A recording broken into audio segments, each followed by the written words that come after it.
muy importante tenerlo muy claro para entender bien los dos conceptos.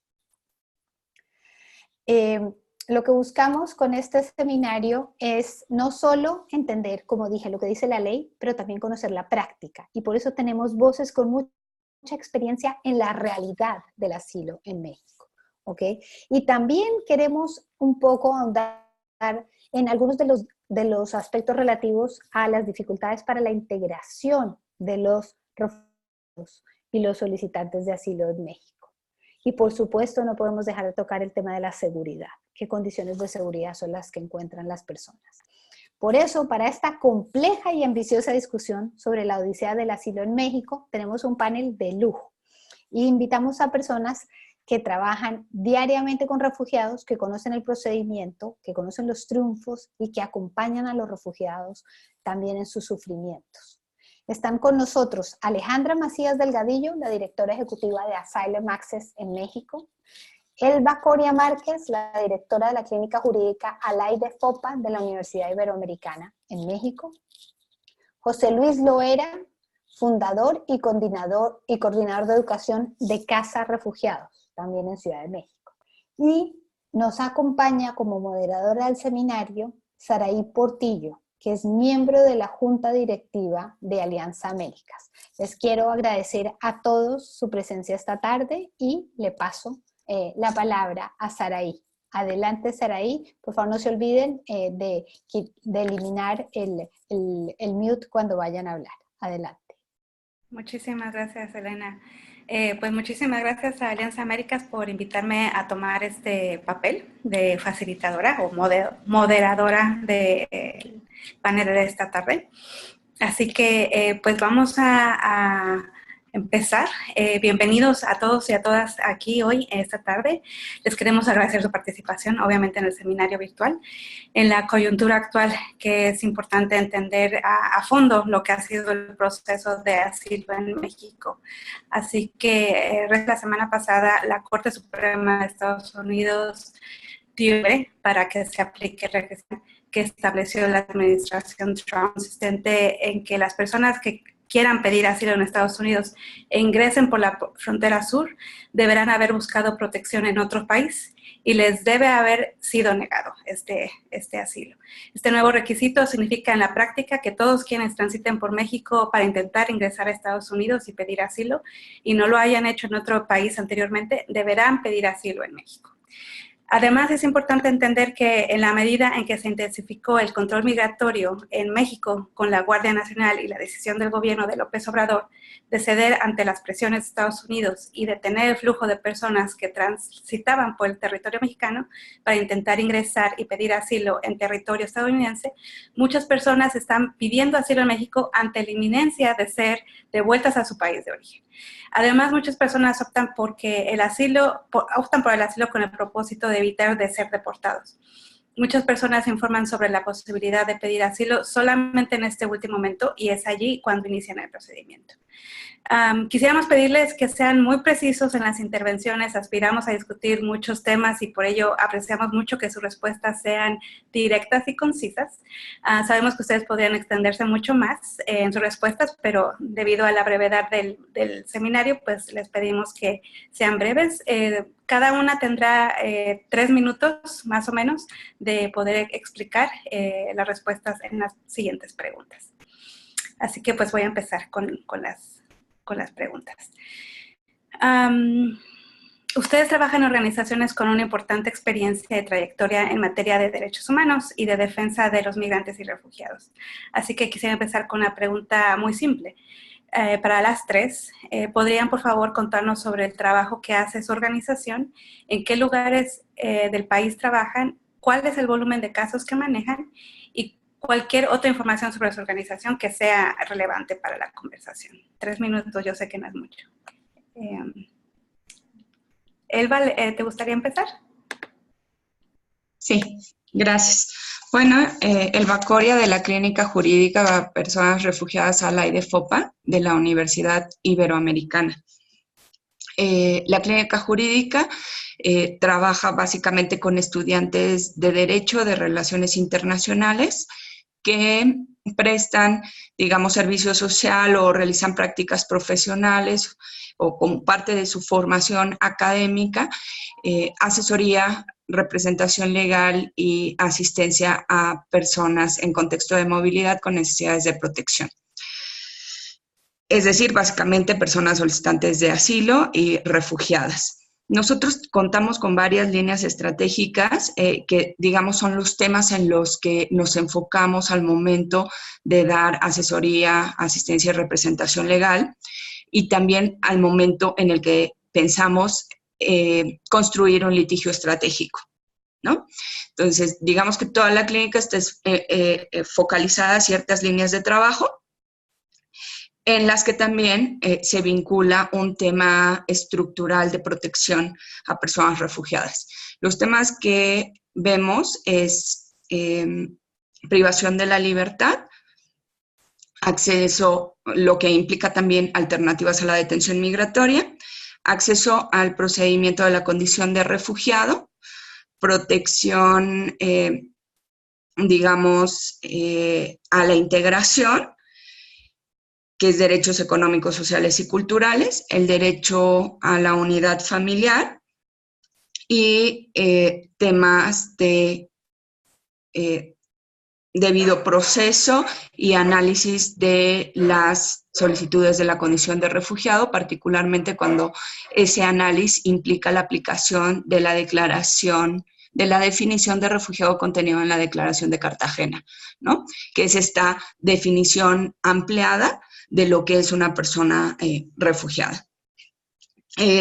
Son aproximadamente 20 estudiantes los que tenemos por semestre, entre 15 y 20 estudiantes, y somos 3 abogados, yo que soy la directora, y hay 2 abogados que están pues también dando continuidad al trabajo de los estudiantes en los casos. Hasta ahora, bueno, nosotros llevamos 2 años y ya vamos para 4 años en realidad de habernos formado, pero con estudiantes en realidad son 3 años apenas. Y hemos ido aumentando. Las asesorías legales que nosotros damos son aproximadamente por año. Atendemos a entre 200 y 300 personas en orientación legal, que esto es explicarles sus derechos de forma general, cómo es el procedimiento, cuáles son los pasos que tienen que dar frente a migración y frente a la Comar. La asistencia legal, que implica un acompañamiento de las personas, pues en ese tenemos menos casos, alrededor de 60 y 70 casos por año.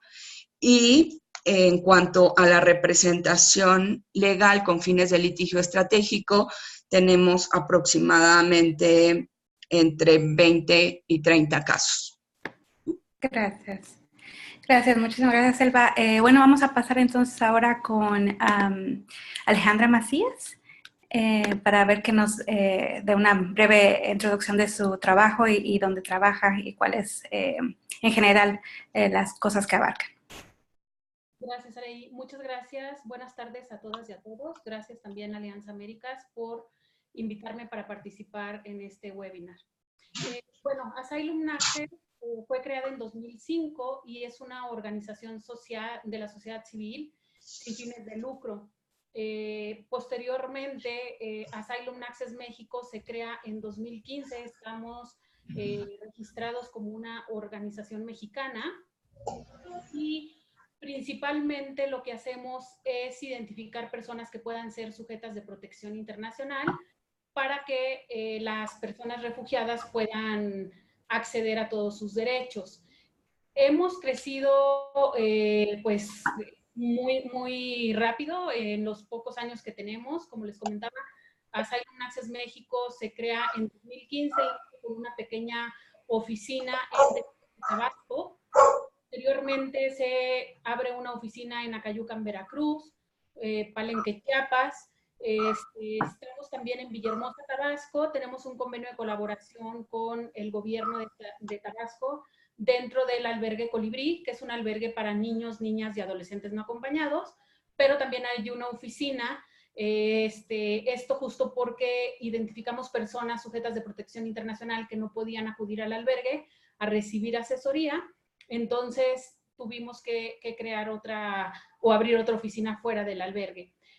También estamos en Acayucan, Veracruz, en Monterrey, Nuevo León y Tijuana. En Tijuana y Monterrey estas oficinas se han abierto este año, son oficinas nuevas. Y en Ciudad de México tenemos un área de litigio estratégico.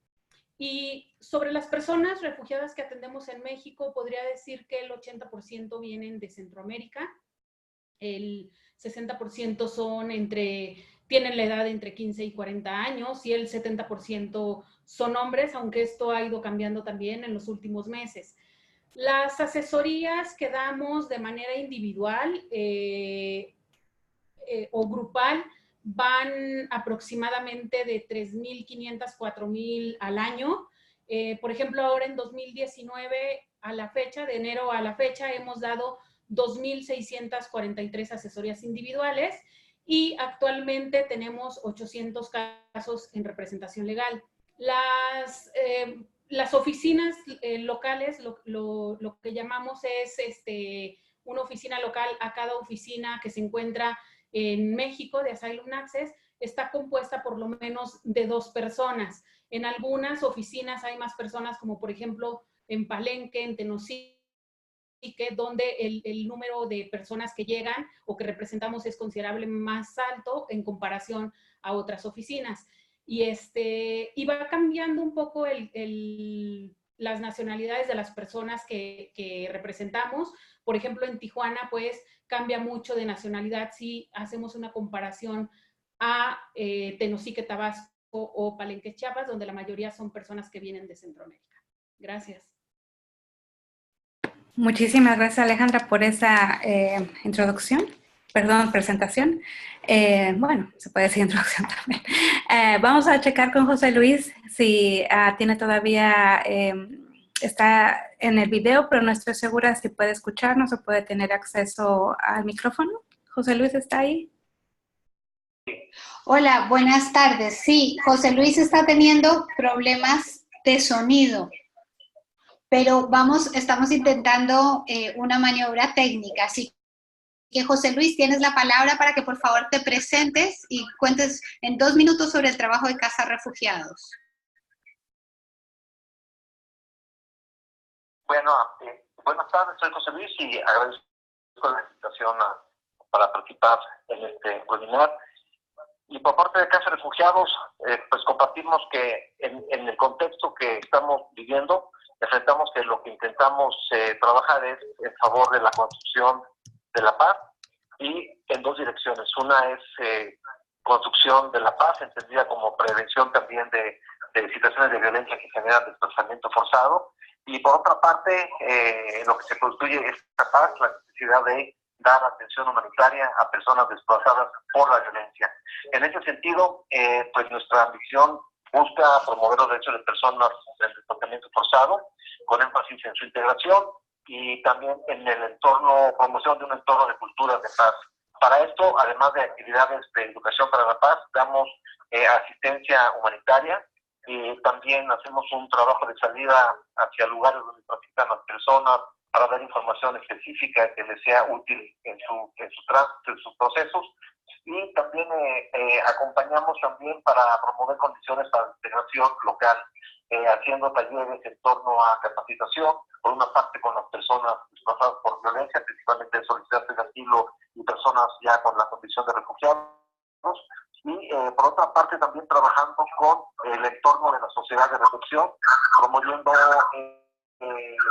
trabajo de sensibilización y de acceso a oportunidades de inserción laboral y de interacción con las comunidades de llegada.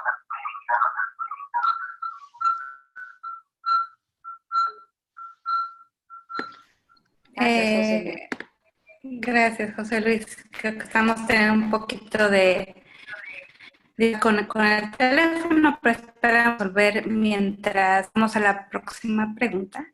Esta pregunta va dirigida a Elba, así que Elba, por favor, ¿podríamos delinear cómo es el proceso para el reconocimiento de la condición de refugiado, cómo está establecido en la Ley de Migración y en su reglamento. Okay. El procedimiento para refugiados está en la Ley sobre Refugiados y Protección Complementaria, que no es la Ley de Migración. Son instrumentos separados. Uno es Ley de Migración y otro es Ley sobre Refugiados y Protección Complementaria. Cada ley, digamos, la operación o la aplicación de la Ley de Migración corresponde a Migración, mientras que la aplicación y operación de la Ley sobre Protección a Refugiados le compete a la COMAR, que es la Comisión Mexicana de Ayuda a Refugiados. Estas dos instituciones, ambas, dependen de la Secretaría de Gobernación, que es como el Ministerio del Interior, ¿no? Pero entonces tenemos que está separado completamente, en teoría, lo que es el marco de protección a personas refugiadas de lo que es el marco migratorio. Hay interconexiones. ¿Cuáles son estas interconexiones? Por ejemplo, la estancia por razones humanitarias, ¿no? En la Ley de Migración se establece que las personas que son solicitantes de la condición de refugiadas o de asilo, que es otra figura que existe en México, o de apatridia y de protección complementaria, esas personas tienen, digamos, derecho a acceder a una estancia de visitante por razones humanitarias, que es lo que comúnmente la gente no especializada en estos temas le llama visa humanitaria. Y por el otro lado también, una parte importante es la calidad migratoria o la condición migratoria que las personas refugiadas van a obtener, que es una residencia permanente. Eso está dentro de la Ley de Migración, ¿no?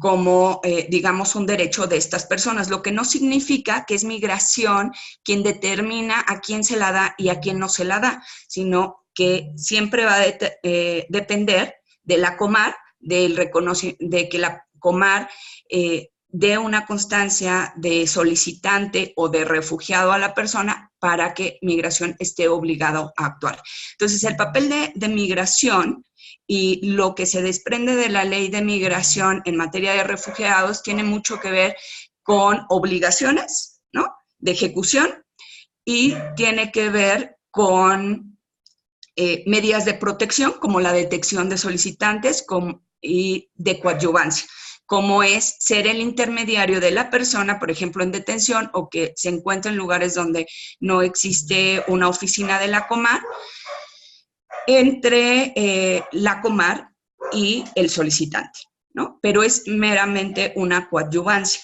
¿ok? Así, en términos generales, está dentro de la Ley de Migración. Y, bueno, ya lo que vendría siendo el procedimiento, entonces, tiene que ver con cómo accedes a este procedimiento. Conforme al marco de la Ley sobre Refugiados, los pasos importantes son la presentación de la solicitud. Una solicitud la puedes presentar ante cualquier autoridad de la República, no nada más ante el Instituto Nacional de Migración, no nada más ante la COMAR, sino ante cualquier autoridad. Y todas las autoridades de la República están obligadas a notificar a la COMAR de esa solicitud. Claro que quien mayoritariamente hace ese papel hasta ahora es el Instituto Nacional de Migración por su propia función de control y verificación migratoria. Entonces, tú presentas una solicitud, hay un plazo de 30 días para la presentación de la solicitud tras haber ingresado al país. Después de esa solicitud, la COMAR tiene que admitir la solicitud, ¿no? Y ahí el primer obstáculo que tú encuentras es qué pasa con las personas que no solicitan dentro del plazo. Hay una excepción que es la inminencia de que hubo, por alguna circunstancia, tú tienes que probar como solicitante que por algunas circunstancias te fue materialmente imposible presentar tu solicitud dentro de esos 30 días. Si pasas, digamos, esa etapa de comprobación, entonces vas directo a la admisión de tu solicitud. Y es a partir de esa admisión donde la COMAR comienza a proteger contra la no devolución, por ejemplo, ¿no? Ya de manera formal, con un escrito, y también lo que te va a permitir, con esa admisión de la solicitud y con tu constancia que te expiden de solicitante de la condición de refugiado, eso le va a permitir a la persona ir con migración y decirle, quiero mis razones humanitarias, ¿no? Mi documento de visitante por razones humanitarias mientras estoy en el procedimiento. Conforme a la legislación, la Comar debe de expedir, debe de resolver el procedimiento en 45 días hábiles y puede prorrogarlo hasta por 90 días.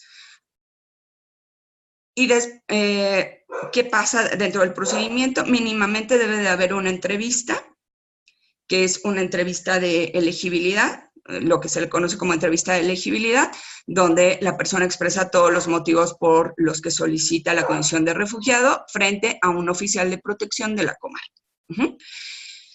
También durante ese procedimiento hay, digamos, citas de la persona con un área que se llama de asistencia, que es la que en teoría le debe de apoyar para saber cómo está su situación de salud, de educación, de vivienda, de recursos económicos. Pero no es parte per se del procedimiento, aunque las personas lo confunden, ¿no? No saben realmente distinguir a un oficial de protección de un oficial de asistencia. Para ellos todo es como lo mismo, ¿no? Porque no hay claridad, no hay adecuada transmisión de la información hacia las personas. Entonces, para ellos todo es lo mismo. Ellos solicitan, les dan su constancia, van a migración, hacen su trámite para razones humanitarias, están obligados a acudir semanalmente a la Comar para firmar en el libro de registro de que ellos están continuando con ese procedimiento de la condición de refugiados. Les dan varias citas, la mayoría de ellos con asistencia, y al final casi, digamos, de ese periodo tienen una cita con protección, que es donde ya, digamos, su entrevista procesal real, donde la van a determinar. El oficial de protección, a cargo del caso, también cuando recibe la solicitud, lo que debe de hacer es notificar a Secretaría de Relaciones Exteriores, porque es Secretaría de Relaciones Exteriores la que le da la información objetiva de país de origen. Entonces, le notifica, digamos que de alguna manera la Comar se hace de pruebas, entre ellas esa información de país de origen, y hace la entrevista con la persona. Después de hacer la entrevista, emite la resolución y se la notifica, ya sea para reconocerle como refugiada o que a su juicio no reúne los elementos pero de una persona refugiada, pero sí es merecedora de la protección complementaria, ¿no? O bien de ninguna de las dos. El análisis de elegibilidad en México implica que la Comar tiene que analizar si la persona es refugiada conforme a la Convención del 51, conforme a la Declaración de Cartagena, ¿okay? Que son las dos figuras en los que ellos tendrían que analizar las necesidades de protección. Elba, muchísimas gracias. Vamos a seguir indagando en este tema.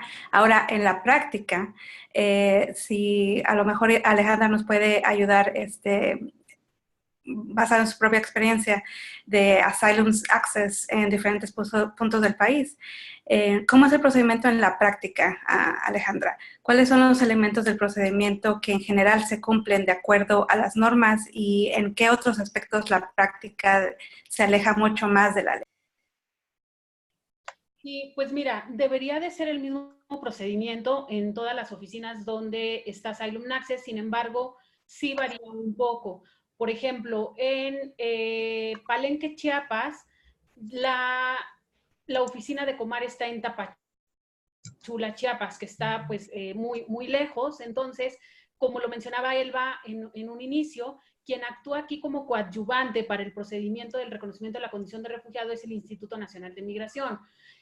Por ejemplo, ahora con las caravanas, que se incrementaron más la llegada de personas, sobre todo a Palenque, Chiapas, el Instituto Nacional de Migración lo que hizo fue pues únicamente anunciar o pegar un aviso en sus oficinas diciendo que por el momento ya no iban a recibir más solicitudes de asilo, todo tendría que ser dirigido por correo electrónico a la Comar en Tapachula. Entonces, pues esto retrasa muchísimo el procedimiento y el acceso a procedimiento para las personas, ya que es a través del Instituto Nacional de Migración.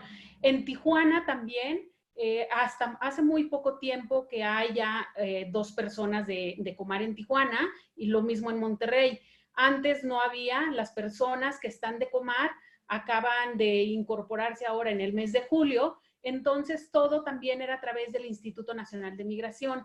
Y esto complicaba muchísimo para las personas, porque en Tijuana estamos teniendo casos, por ejemplo, de personas que ya llevan más de 8 meses en el procedimiento y aún no han tenido su entrevista de elegibilidad. Y cuando el procedimiento, ya lo mencionaban, dura 45 días hábiles. ¿Qué no se cumple? No se cumple esto, que las personas puedan tener una resolución dentro de los 45 días hábiles.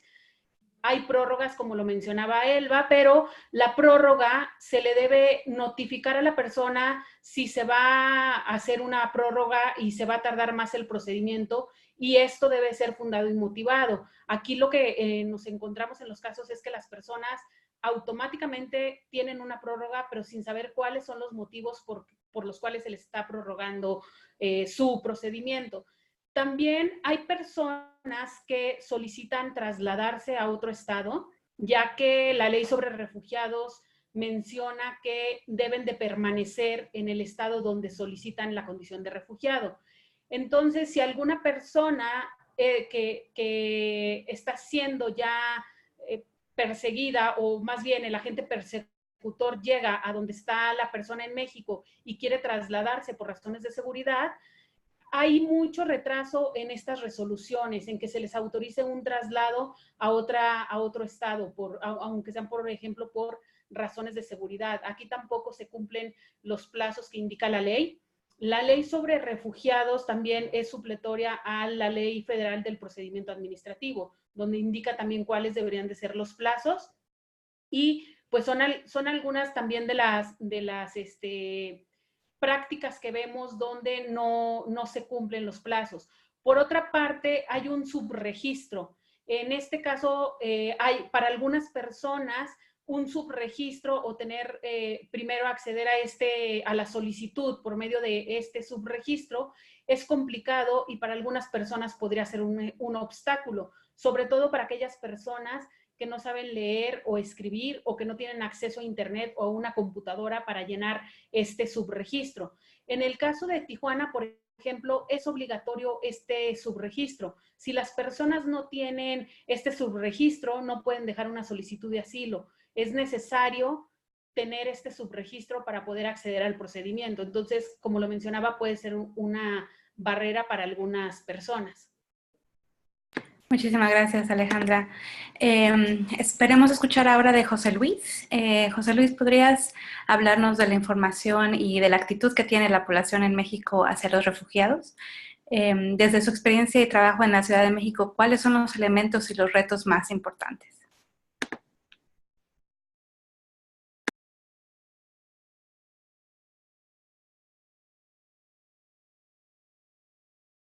Irazú está haciendo puente con José Luis. Irazú, puedes quitar tu micrófono, sacar tu micrófono de mute y hablar, si todavía estás por ahí con José Luis. Entonces sigamos con la siguiente pregunta, Saraí. Ok, perfecto. Pues bueno, pues esta va para las dos. Alejandra y Elba, volvamos a ustedes entonces. Respecto al trabajo de representación jurídica, ¿nos podrían contar cuáles son los casos que ustedes representan? Ya nos habló un poquito Elba de esto también. Y cómo llegan las personas a buscar representación legal hacia ustedes. Si pueden a cada una tomar 3 minutos. Tal vez empezamos por Elba. ¿Cómo ves? Ya quité el mood, perdón, creo que sí. ¿Cómo llegan las personas? Por cualquier medio, en general. Lo único es que no tenemos una oficina abierta al público. Todas las personas tienen que llegar referidas, o más bien por cómo funciona la clínica, las personas llegan referidas por alguien más, nos pueden contactar directamente incluso. Puede ser una organización, puede ser un cliente, etcétera. Entonces, llegan a nosotros, pero nosotros tenemos que dar una cita para poder tener entrevistas con ellos. No pueden entrar de manera, digamos así, habitual a la universidad y pedirnos asesoría. No tenemos días de atención al público. ¿Qué tipo de casos representamos? Pues todo lo que sería el primer nivel, que es desde el ingreso a territorio, ¿no? Ahora nos ocurre mucho con las personas venezolanas, desde el ingreso a territorio hasta la presentación de las solicitudes, es una primera etapa, y de la solicitud a la resolución de la Comar, digamos, eso sería nuestro primer nivel. Y después de eso, lo que hacemos es, en casos negativos, por ejemplo, de violaciones a derechos de las personas en los procedimientos o en el acceso a la comunidad, entonces lo que regularmente hacemos es juicios de nulidad y juicios de amparo. Particularmente, ¿cuáles son los más relevantes que tenemos en este momento? El acceso a el procedimiento de la condición de refugiado por la existencia de este plazo de 30 días. Las personas que no acceden o a las que la Comar considera que no tienen sus razones para haber presentado fuera de plazo, no son suficientes para generar esta imposibilidad material. Entonces, lo que ahí hacemos es buscar, tenemos juicios por inconstitucionalidad en la existencia del plazo y porque la forma en la que se sustancia o en la que resuelve la Comar tras haber presentado la solicitud constituye un procedimiento automático y mecánico de rechazo de solicitudes, ¿no? Porque nunca se evalúan los motivos de persecución de las personas o por los que están solicitando, únicamente si cumplen o por qué no presentaron en tiempo. Ese es el único parámetro, digamos, de evaluación. Entonces, para nosotros eso es un rechazo automático de una solicitud por incumplimiento a un plazo. Y llevamos privación de la libertad también, que tiene que ver con, en efecto, pues la contravención al derecho a la libertad personal por la detención de personas solicitantes de la condición de refugiado, e incluso por periodos breves de tiempo. Otro tema que vemos es el bloqueo de los derechos de los refugiados en razón de las alertas migratorias, ¿no? En México hay una cosa que se llaman alertas migratorias, que, por ejemplo, impide o está obstaculizando más bien, que una vez que la persona es reconocido como refugiado, como solicitante de la condición de refugiado por la Comar, pueda obtener una regular estancia en el país, porque Migración argumenta tener una alerta migratoria en su contra que le impide, según, expedirle un documento de regular estancia. Entonces, esta disconformidad que existe entre el derecho del solicitante a esa regular, o del refugiado a esa regular estancia, y la posible existencia de una alerta migratoria. El otro tema es ingreso a territorio, que es la devolución de solicitantes en aeropuertos, sobre todo, pero también ocurre, y eso creo que Alejandra lo lleva, en tierra. Y diría que así lo dejaría por un momento. Por el momento. Gracias, Elba. Bueno, la misma pregunta para Alejandra. Sí, pues bueno, sí, los casos que nosotros llevamos en Asylum Access, bueno, primero la identificación, ¿cómo la hacemos? Damos charlas informativas en albergues para personas migrantes, donde a través de estas charlas informativas podemos identificar personas que podrían ser sujetas de protección internacional. Entonces, después de estas charlas informativas, damos asesorías de manera individual. Y otra de las maneras también de que las personas llegan a Asylum Access es por canalizaciones que hacen otras organizaciones, otros albergues o también algunas autoridades gubernamentales, incluso cónsules, han canalizado casos. Entonces, es así como las personas llegan a Asylum Access. Los casos que representamos o los casos que llevamos, pues, son de igual manera como los que lleva la clínica jurídica, los que mencionaba Elba. Por ejemplo, en Tijuana, la mayoría de los casos que tenemos es porque ya están fuera del plazo de los 30 días de haber ingresado a territorio mexicano. Entonces, prácticamente Tijuana lleva todos esos casos, o algunos otros casos que solicitaron la condición de refugiado, pero no les dieron una respuesta para su traslado inmediatamente. Entonces, las personas se movieron del estado donde estaban y ahora quieren continuar con su procedimiento. Entonces, son reaperturas de casos. Esos también los llevamos en Tijuana. Podría decir que la mayoría de estos casos los tenemos allá. Otros casos que tenemos, por ejemplo, en la estación migratoria de Acayucan, podría decir que la oficina de Acayucan, la mayoría de los casos que representamos son personas que están en detención, que están dentro de la estación migratoria. Son estos casos, promovemos pues también amparos contra la privación ilegal de las personas, contra la detención. Y otros casos que llevamos son casos que nos han referido también por albergues que están en el lado de Guatemala, cerca de la frontera con el Ceibo en Tenosique. Estos casos lo que hacemos es dar todo un acompañamiento. El equipo de Asylum Access en Tenosique se dirige directamente al albergue en Guatemala, da toda la asesoría e información a las personas y posteriormente acompaña a las personas hasta el punto de internación en el Ceibo. Esto con la finalidad de que las personas no vayan a ser detenidas. Se solicita la internación al país y se solicita también la condición de refugiado. Desafortunadamente, los casos que hemos tenido, todas las personas han sido llevadas a estación migratoria de Tenosique, pero luego, bueno, lo que hemos hecho es promover amparos contra la detención y se nos ha otorgado la suspensión provisional para que salgan inmediatamente de la estación migratoria. También tenemos casos de personas que ya han sido reconocidas como refugiadas, pero no pueden obtener su documento migratorio porque el Instituto Nacional de Migración justo no lo quiere expedir por tener una alerta migratoria. Son esos otros casos. Casos también que hemos tenido en la frontera sur sobre el término de los 30 días, aquí en estos casos donde hemos recurrido al amparo, los jueces que han llevado estos casos lo que han hecho es que sí se pueda iniciar o dar acceso al procedimiento. Entonces, lo que hacen es pues acceder por medio de este amparo al procedimiento inmediatamente.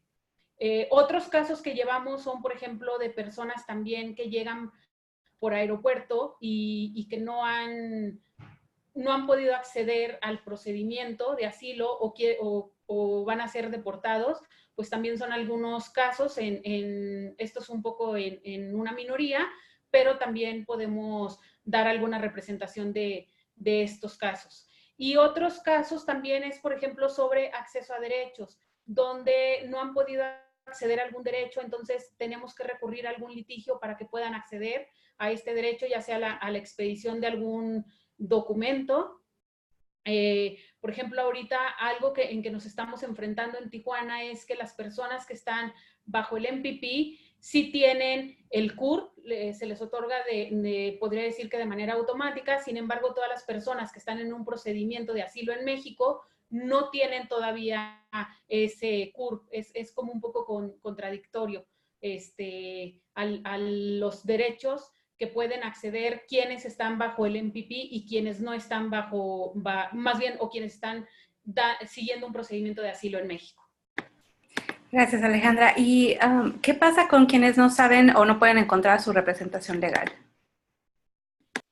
Bueno, quienes no pueden, lo que hemos identificado es que quienes no tienen una representación legal no terminan sus procedimientos la mayoría de las veces, o igual puede ser que no puedan tener como un debido proceso, haya violaciones a su debido proceso, y esto puede ser, por ejemplo, la entrevistas que se hacen por vía telefónica. Si no tienen una representación legal, pues no hay quien pueda también estar ahí asesorándoles, que la entrevista se debe de hacer de manera presencial, como lo indica la ley de refugiados, y sobre todo en caso de niños, niñas y adolescentes no acompañados, se debe de realizar también esta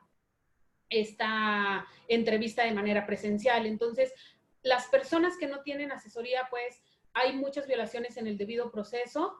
A algunas otras personas, pues bueno, como lo mencionaba, terminan por no desistirse de sus procedimientos, de no continuar con el procedimiento.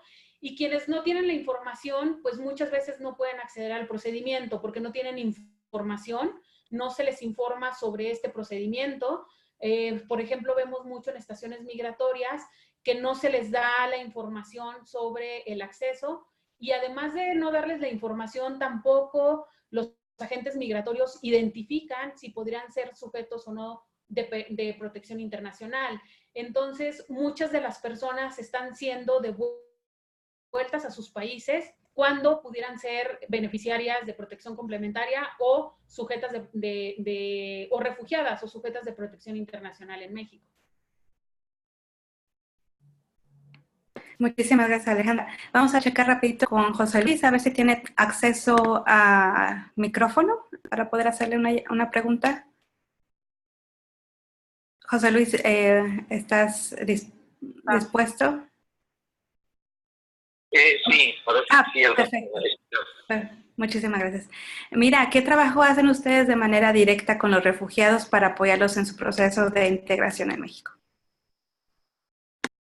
Bueno, por una parte, lo que hacemos es dar talleres de capacitación a las personas para que desde que conozcan su nuevo entorno, que sepan movilizarse, que sepan usar el transporte público, que conozcan herramientas básicas para desplazarse en la ciudad, el acceso a servicios básicos, poder ejercer sus derechos en torno a temas de salud, por ejemplo, y también capacitación en torno a oportunidades de inserción laboral.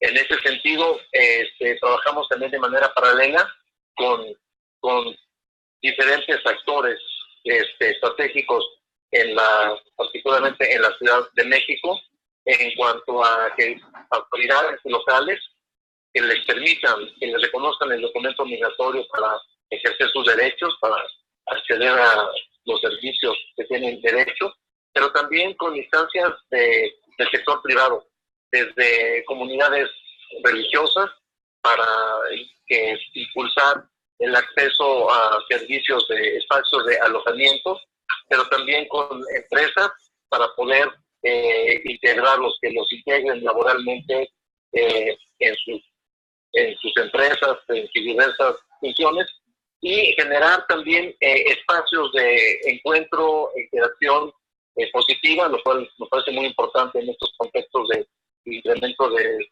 criminalización y de xenofobia, promover espacios desde los cuales puedan interactuar y también que se puedan asumir como agentes de cambio también de las ciudades interculturales en las que queremos y necesitamos coexistir y compartir.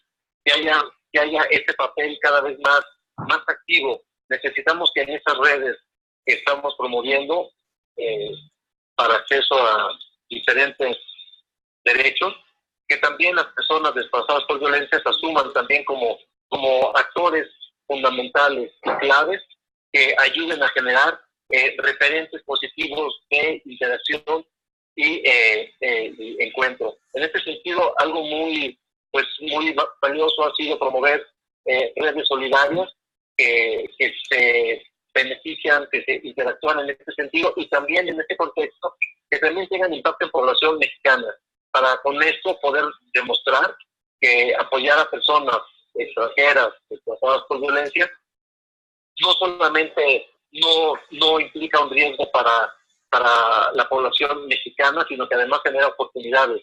Y es así como hemos podido impulsar en redes con otras instituciones pues espacios de alojamiento temporal durante los sismos, por ejemplo, y otro tipo de acciones.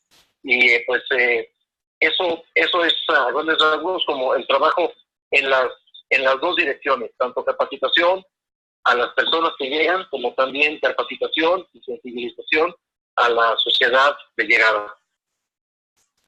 Gracias, José Luis. Y bueno, de manera particular, de pronto también hay guías, producimos materiales que permiten a las empresas conocer cuáles son los procedimientos, qué implicaciones, cuáles son los documentos con los que cuentan las personas y que les permite ser contratadas. Entonces, en colaboración con otras instancias hemos elaborado diferentes guías y manuales para que sean herramientas prácticas en este sentido.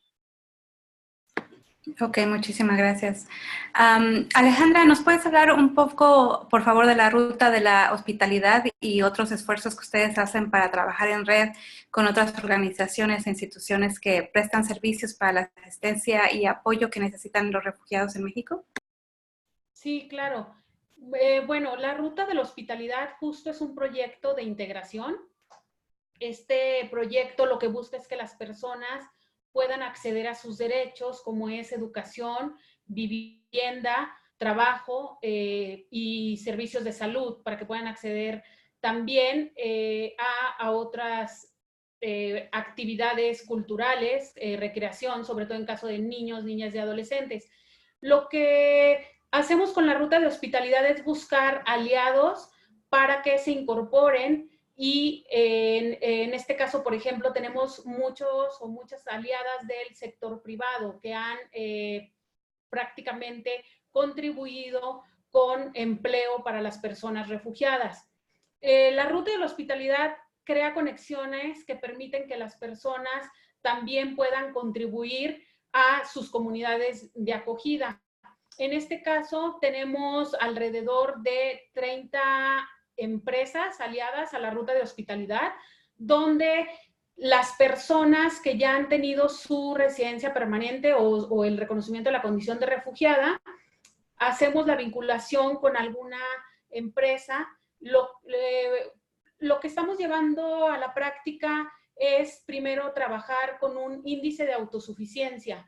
Con este índice de autosuficiencia vemos también cuál es el nivel de estudios que tiene la persona, cuál es su experiencia profesional también, pero también buscamos sobre todo qué le gustaría hacer a la persona, en qué le gustaría emplearse y en base a ese índice de autosuficiencia que aplicamos, vamos buscando aliados para la ruta de hospitalidad justo que puedan adecuarse a esos perfiles de las personas refugiadas.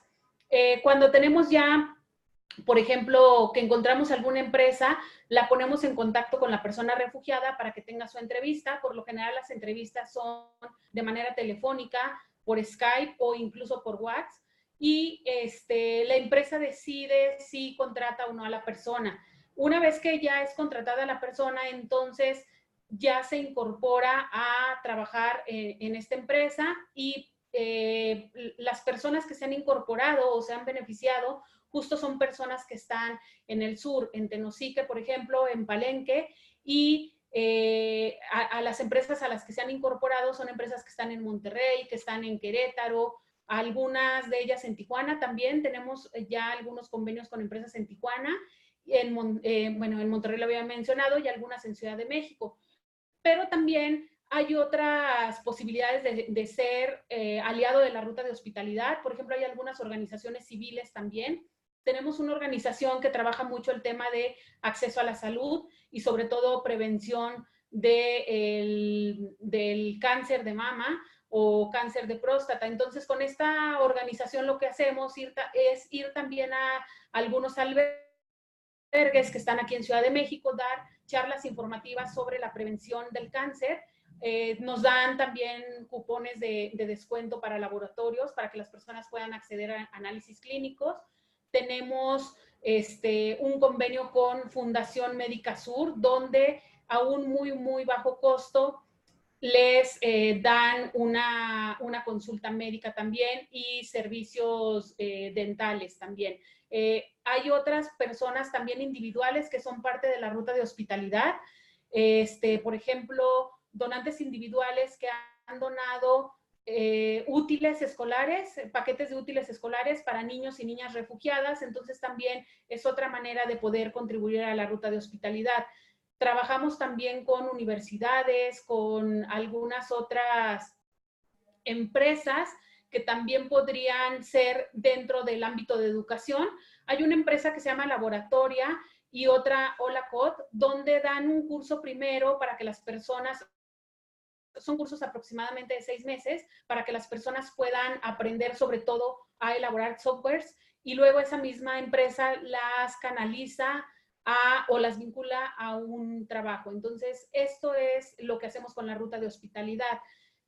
Trabajamos también, de manera de un poco de integración también, mientras las personas están en el procedimiento para ser reconocidas como refugiadas, tenemos un grupo de mujeres donde se busca que entre ellas mismas tengan redes de apoyo y vayan haciendo redes de apoyo, donde se trabaja, por ejemplo, el banco del tiempo. Las personas van depositando tiempo con otra persona para que las personas puedan realizar diferentes actividades, y en lugar de poder pagar a alguna persona por esa actividad, se compensa con el tiempo, con parte de su tiempo invirtiéndolo en alguna actividad.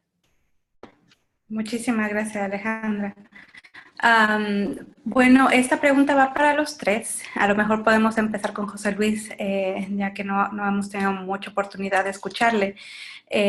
¿Cómo es que cambió el panorama de trabajo con los éxodos masivos y cómo volvió a cambiar con el cambio de gobierno de López Obrador su decisión de tener éxito por México? Cuéntenos, por favor, su experiencia y su trabajo, desde su experiencia y su trabajo. Sí, bueno, pues entre otros temas que seguramente compartirán mis compañeras, pues nos parece importante señalar que justamente la manera como se han visibilizado estos éxodos masivos, la manera como han sido presentados desde los medios, pues ha implicado una polarización en buenos sectores de la sociedad, al menos en cuanto a incremento de posturas de criminalización, de xenofobia y de rechazo.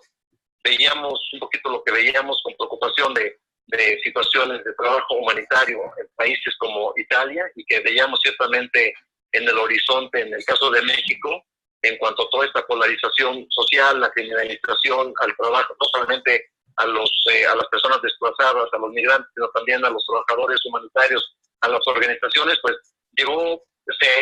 se apresuró en el caso de México.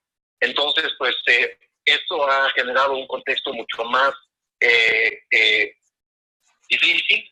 También nos parece muy importante señalar que pues todos estos cambios en cuanto a la política migratoria por parte del nuevo gobierno, pues de entrada generó muchísimos nuevos retos y en buena medida también mucha frustración, y pues creo que eso ha generado un contexto de los que es difícil evocar otros contextos tan complicados en general para el retorno. Desde el marco de protección de personas refugiadas, creo que no ubico yo otro contexto tan complejo como ahora en cuanto a lo que significan las soluciones duraderas, sus horizontes en cuanto a retorno. No hay pues un horizonte prometedor en este sentido, aún en el caso de Colombia, con la situación última que se ha hecho en torno a el proceso de paz que se venía dando, pero en toda la región, la presencia de la violencia criminal y la capacidad transnacional de estas redes criminales ha implicado también muchos retos para la integración. Y también, pues la tercera solución duradera, el asentamiento, está en un horizonte muy restringido. Entonces, pues pareciera que vemos con preocupación que ante tantos retos del gobierno actual, en diferentes temas de política, de economía, pues el tema migratorio sea un elemento en el cual se está pues cediendo a otra política cada vez más. No es nuevo, ciertamente, pero mucho de manera más tajante a una política de cierre de fronteras, y donde las personas no tienen un país al cual regresar. Muchos que buscan llegar a Estados Unidos no lograrán hacerlo, pero tampoco hay condiciones para que puedan estar con seguridad en México. Entonces, eso es mucho de los retos.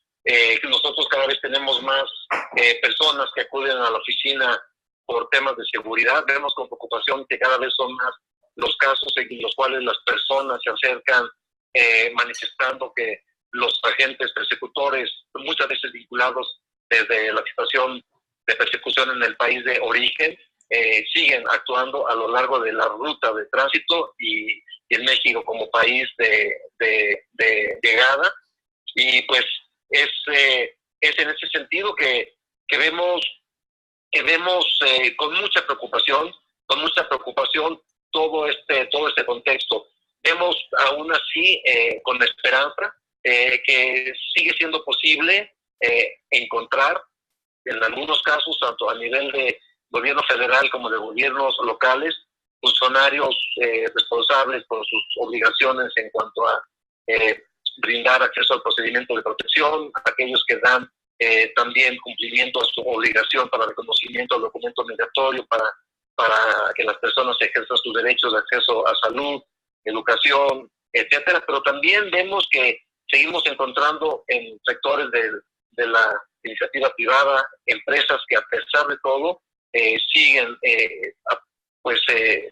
apostando por una diversidad, sectores en la sociedad que siguen también pues abiertos a la promoción de una interculturalidad, y desde ahí también, en colaboración con otras organizaciones y con las propias personas que llegan desplazadas por violencia, que se asumen también como actores de cambio, como promotores de su integración y promotores también de estas sociedades interculturales. Eso lo vemos con mucha esperanza. Es desde la cual seguimos generando valiosas oportunidades de colaboración. Esto mencionaría yo pues para que las compañeras, desde sus experiencias, seguramente enriquecerán mucho más sus perspectivas. Gracias. Elba o Alejandra, ¿quisieran responder a la misma pregunta? ¿Cómo es que cambió este panorama de trabajo con los éxodos masivos y en particular con la postura del gobierno de López Obrador? Pues, bueno, Ale. Sí, pues bueno, lo que hemos, por ejemplo, identificado mucho en la frontera sur de México, cómo ha cambiado esto, pues sobre todo es la restricción a la libre movilidad de las personas. Por ejemplo, ahora en las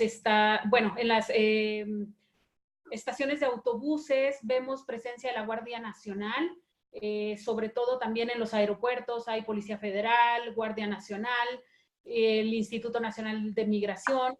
También vemos pues la militarización de las fronteras, incluso también incremento de puntos de revisión migratoria.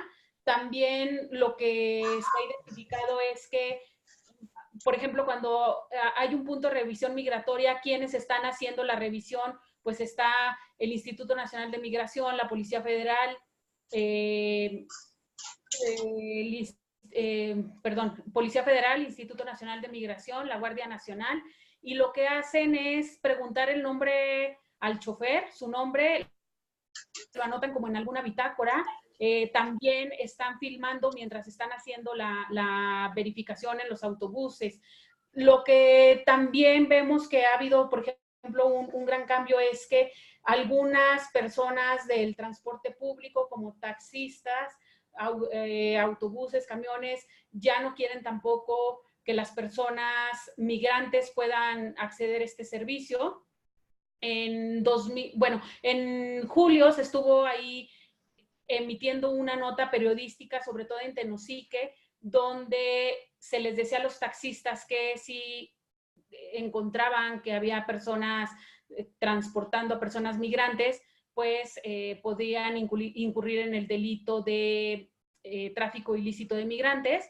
y que esta pena iba desde 15 a 20 años, aunque pues el Código Federal Penal no diga eso. Esta era la nota que circulaba. Entonces pues las personas taxistas ya no querían que ninguna persona migrante, o que a ellos les pareciera que pudiera ser migrante, pudiera acceder a este servicio.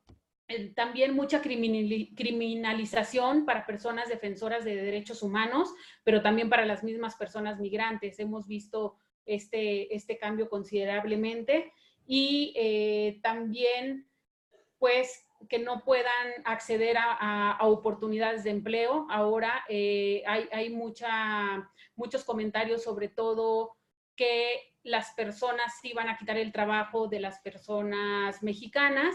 También ha habido pues difusión de que va a haber un mayor número de empleos para personas migrantes, sobre todo en la frontera sur, y lo cual pues no hemos visto que haya oportunidades de que estas personas puedan acceder al empleo, pero eso también ha gestionado o ha ocasionado que haya pues una discriminación en contra de estas personas.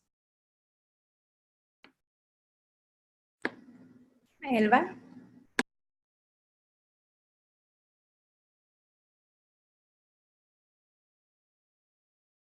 Estás en mute. Perdón. Creo que no ha dejado de cambiar. Creo que además es intrínseco a los movimientos migratorios el cambio, ¿no? Tanto derivado de las políticas como de las poblaciones. En términos de las políticas implementadas ahorita, creo que todavía vienen los temas más complicados, justamente por esta binacionalidad, ¿no? Ahorita tenemos la suspensión de plazos, que eso ya era un problema para México, en términos de la incapacidad de la Comar para garantizar y proteger los derechos de los solicitantes, ¿no?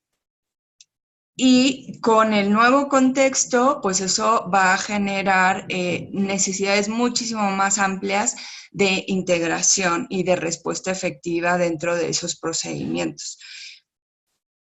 Creo, ya no agregaría muchísimo más, porque me parece que eso ya en sí mismo son muchísimos retos, ¿no? ¿Cómo vamos a integrar las comunidades?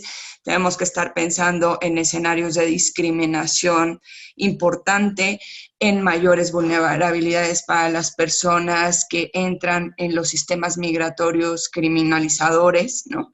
En estos sistemas de contención a la migración. Posiblemente vamos a volver a repetir, si seguimos así con la Guardia Nacional y todo esto, las condiciones pues que teníamos de secuestros y de asesinatos y trata de personas en contextos de migración. No es que las hayamos dejado de tener, es que podemos enfrentar otra incremento considerable de delincuencia organizada en todas estas actividades ilícitas contra migrantes, ¿no? Incluida la desaparición. Quisiera pensar que se van a tomar, o sea, que hay cierta obligación o el mismo contexto nos va a obligar a generar más capacidades en la comunidad, ¿no? O va a obligar al Estado a generar más capacidades en la comunidad, pero pues hasta el momento no parece que en realidad las está generando de manera adecuada, y también puede haber un incremento en centros de detención, en albergues, que se les dicen acá albergues, pero que en realidad están siendo centros de detención migratoria, pero con una prolongación de las estancias, ¿no? Hasta ahorita la gente salía como más rápido, pero se podrían convertir en centros de detención pues de varios meses para las personas. Estoy pensando, por ejemplo, en estos albergues que el gobierno va a poner en la frontera norte, que ya empezó con algunos, como el de Leona Vicario, ¿no? Que entiendo que las personas no pueden salir de ahí, ¿no? O sea, que son lugares que pues sí están tratando de ser mucho más agradables, pero que las mujeres no pueden salir del albergue. Entonces, diversificación, diría, de mecanismos de detención y de restricción a la libertad de movimiento de las personas, con un incremento en las necesidades de atención social económica, de atención, de acceso a trabajo, de acceso a salud, de acceso a la educación, etc. Ok, muchísimas gracias. Bueno, una de las últimas preguntas, pues ya sé que tenemos poquito tiempo para seguir compartiendo, pero si pudiesen ser precisas, para Elba y Alejandra en particular, ¿qué aspectos habría que modificar y en qué aspectos es importante insistir en el cumplimiento de las normas en México para garantizar el derecho de asilo, para que el procedimiento para el reconocimiento de la condición de refugiado se lleve a cabo de manera adecuada y en un tiempo razonable? Yo sé que es mucho pedir, pero si entre las dos podemos tomar menos de 5 minutos, 2 minutos y medio cada una. Sí, claro. Pues bueno, yo creo que lo que se tiene que modificar sobre todo es tener algunos procedimientos acelerados para personas que son notablemente sujetas de protección internacional. Creo que esto podría reducir mucho los plazos para el reconocimiento de la condición de refugiado. Yo creo que algo también que se tiene que modificar y que no tenemos y es muy necesario es tener procedimientos diferenciados para niños, niñas y adolescentes. Hasta ahora es el mismo procedimiento que lleva un niño, una niña que una persona adulta. Entonces creo que esto también se tendría que modificar, no puede ser el mismo procedimiento. Tienen que llenar un formulario y este formulario es muy complejo para las personas adultas, entonces para un niño, niña o adolescente no acompañado también es muy complejo, incluso aunque esté acompañado, sí debe de modificarse esto. Creo que también se debe de seguir con este programa que hay de alternativas a la detención, pero que la mayoría de las personas puedan acceder a este programa. Hay muchas personas que no pueden acceder o les lleva mucho tiempo que puedan acceder a una alternativa a la detención. Entonces creo que esto también es importante.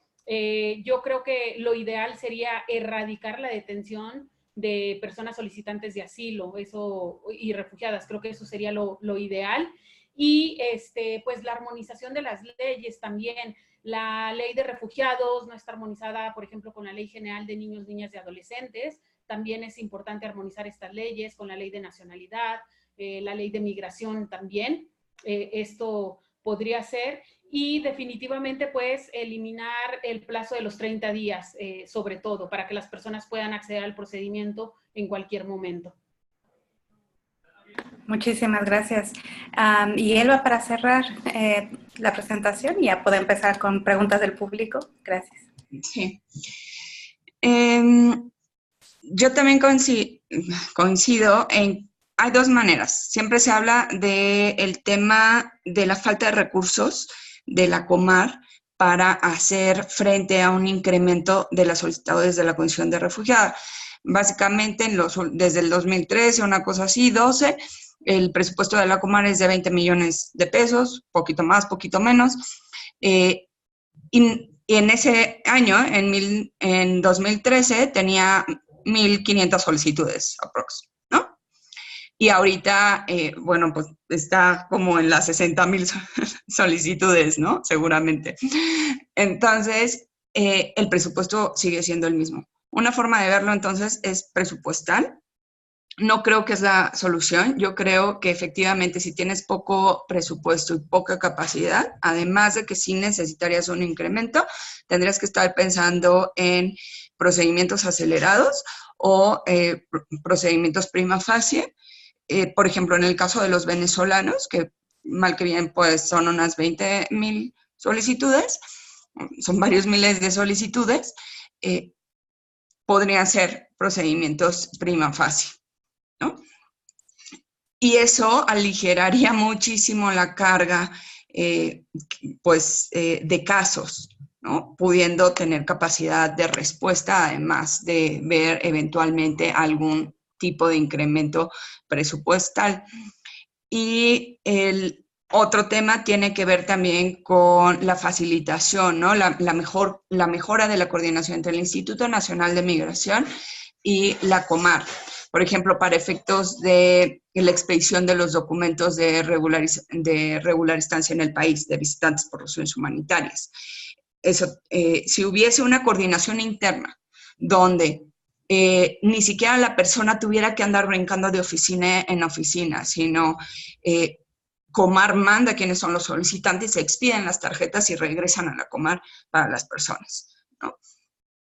Me parece que son mecanismos que no se quieren implementar, pero que ayudarían mucho a los temas de protección de solicitantes y garantizar sobre todo que todos realmente puedan acceder en las mismas condiciones, porque no es lo que está ocurriendo ahorita, ¿no? Estamos hablando de generalizaciones, pero hay personas que no están accediendo, por ejemplo, a una estancia por razones humanitarias, aun cuando son solicitantes o aun cuando son refugiados, ¿no? Eso diría que serían algunas medidas. Creo que también el trabajo binacional sería muy importante fortalecerlo. Cómo podemos hacer litigios binacionales y incluso a partir de las experiencias transfronterizas, ¿no? Es decir, en los estados del norte, para documentar casos, cómo los abogados tendríamos que tener una participación muchísimo más activa también en la presentación de los casos y en litigios particulares que beneficien el acceso a derechos. Por ejemplo, nosotros tenemos ahorita uno por niños, niñas y adolescentes en estación migratoria de Ciudad de México, y también participamos de un litigio para garantizar el reconocimiento prima facie de niños, niñas y adolescentes que venían en las caravanas. Y el juez, en primera instancia por lo menos, resolvió el reconocimiento prima facie de todos los niños en las caravanas que fueron a solicitar la condición de refugiado, como además también como un mecanismo de protección a derechos de la infancia, y sin importar si ese niño venía acompañado o no acompañado. Entonces creo que ahí podríamos hacer sinergias también entre el litigio y las políticas públicas que se deben de implementar, no nada más desde la intervención nacional, sino binacional. Muchísimas gracias. Bueno, tenemos 10 minutos literalmente para poder concluir este seminario virtual, así que le voy a pasar la palabra de regreso a Elena Ochoa, si nos puede ayudar con, yo sé que ya hemos tenido algunas preguntas a través del chat y el compañero nos ha estado ayudando a responderlas vía chat. Pero ¿hay alguien que ha quedado alguna pregunta pendiente, Elena, que debemos llamar? Sí, pues han quedado algunas pendientes y yo las voy a dejar abiertas para darles la oportunidad como de 2 minutos a ver que vayan contestando, y algunos se van a quedar para el siguiente. Una primera pregunta es: ¿cuál es el porcentaje de casos que son reconocidos en México, y si tienen alguna información desagregada por país? Me parece que eso sería un elemento importante para la discusión que sigue quedando entre el tintero. Otras preguntas que me han llegado tienen que ver con cuáles son los criterios que se utilizan para determinar que una persona debe estar privada de la libertad o para permitirle acceder a esas alternativas a la detención.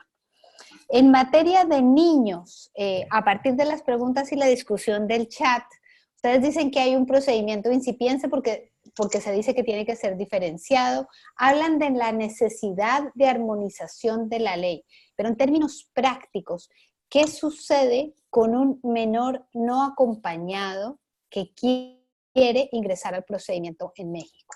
¿Está detenido? ¿Está a cargo de una institución de protección de la infancia? 2 segundos, una pildorita al respecto me parece que sería muy útil. En materia de representación legal también expresan alguna inquietud justamente con lo que también hemos visto, sobre todo en el sur de México, y es personas que toman ventaja de las necesidades de las personas para esquemas de estafa, ofreciendo representación legal sin tener la idoneidad al respecto. Si habría alguna forma de definirlo. Y me parece que lo último va para Elba, que lo mencionó, y esto sí es el desafío de la tarde, 30 segundos para explicar qué es el reconocimiento prima facie. Muchas gracias a todos y les devuelvo la palabra. Ale, ¿quieres empezar? Bueno. Sí, bueno, voy a iniciar con para los niños, niñas o adolescentes no acompañados que quieren ingresar al procedimiento. Bueno, las personas, sobre todo cuando están en detención y que quieren ingresar al procedimiento, lo que se tendría que hacer es dar vista a Comar para que pueda iniciar el procedimiento, pero también a la Procuraduría de Protección de la Niñez. En este caso, la Procuraduría de Protección a la Niñez debe de emitir un plan de restitución de derechos. El niño o la niña debe de ser canalizada a un albergue justo para que no esté en una estación migratoria. El reglamento de la Ley General de Niños, Niñas y Adolescentes establece que ningún niño o niña debe de estar en una estación migratoria o en detención por motivos migratorios. Entonces, esto es lo que debería de pasar con un niño o niña no acompañados. Hay algunos retos, sobre todo en el tema de la reunificación familiar. Por ejemplo, si el niño o la niña fue reconocida como refugiada y no puede regresar a su país de origen, pero tampoco quiere permanecer en México porque su familia no está en México, está en otro país. Entonces, el reto sobre todo es ahí cómo hacer la reunificación familiar para estos niños y niñas. Aquí tiene que ver un papel muy importante de las Procuradurías de Protección, que son quienes deben de emitir estos planes de restitución de derecho. La Comar también tiene un papel fundamental. La Comar, al tener información de que un niño o una niña que esté en una estación migratoria quiere acceder al procedimiento, la Comar también lo que debe de hacer es dar vista a la Procuraduría de Protección para que también puedan canalizar a un albergue a la niña y al niño y no pueda continuar estando en una estación migratoria. Hay muchos retos todavía con estos casos. Por ejemplo, en los casos de niños, niñas que sí viajan acompañados, ahí todavía es un poco más complicado porque lleva más tiempo para que puedan salir bajo una alternativa a la detención en comparación de los niños y niñas o adolescentes no acompañados. Cuando van en familia es un poco más difícil que puedan salir inmediatamente y que los puedan remitir a algún albergue, sobre todo porque no hay albergues que tengan capacidad para que pueda alojar a las familias. Estos albergues, estoy hablando sobre todo albergues que son del gobierno o que son, por ejemplo, a cargo del sistema de protección a derechos de la infancia en México, los que son del sistema DIF. Entonces hay un poco más complejo. Otra de las preguntas que hacían era sobre el porcentaje de personas que están siendo reconocidas como refugiadas. Yo no sé si tú, Elba, tengas una cifra más actualizada, pero hay muchas personas todavía que están en un procedimiento que iniciaron en 2018, entonces todavía no han sido reconocidas como refugiadas y podría dar una cifra errónea, entonces no quisiera más bien dar una cifra sobre cuántas personas han sido reconocidas como refugiadas en 2018 o incluso pues ahora en 2019. Lo que sí es que, por ejemplo, en el caso de niñas, niños y adolescentes, si vemos quienes han sido deportados, pues ha sido un gran número de niños, niñas y adolescentes que ha sido deportado y el que pueda acceder al procedimiento de la condición de refugiado. En 2018 tengo conocimiento de que únicamente pudieron acceder al procedimiento de la condición de refugiado alrededor de 200 niños, niñas y adolescentes, y de estos únicamente 54 recibieron la condición de refugiado y 2 la protección complementaria, es decir, 56 recibieron protección internacional. Gracias, Ale. Elba, en 2 minutitos que pueda cerrar. Bueno, pues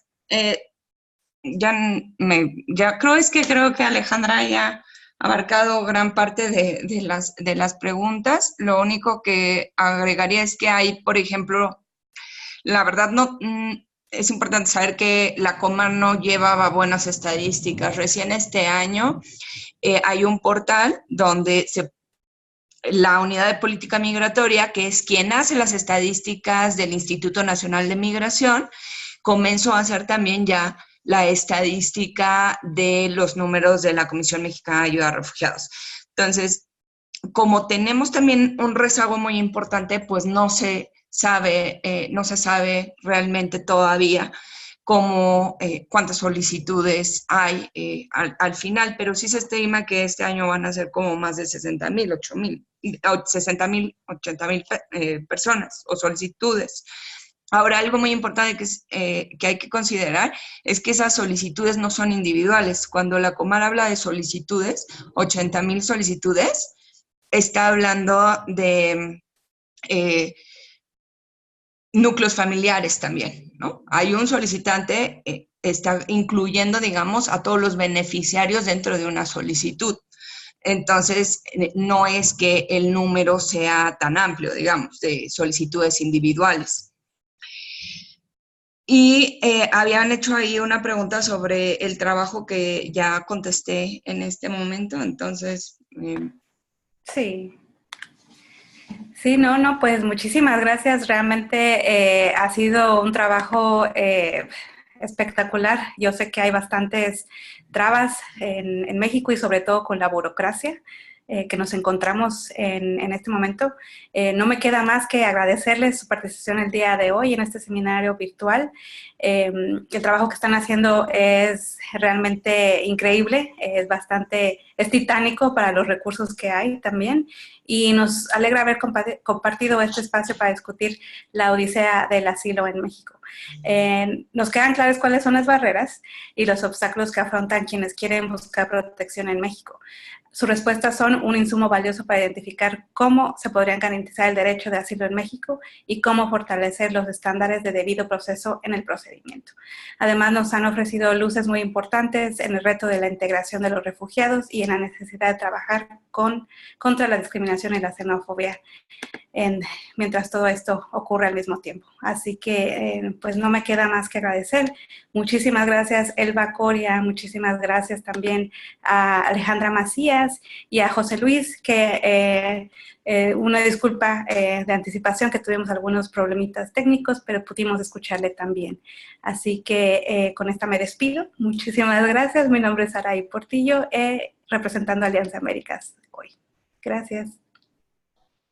Gracias.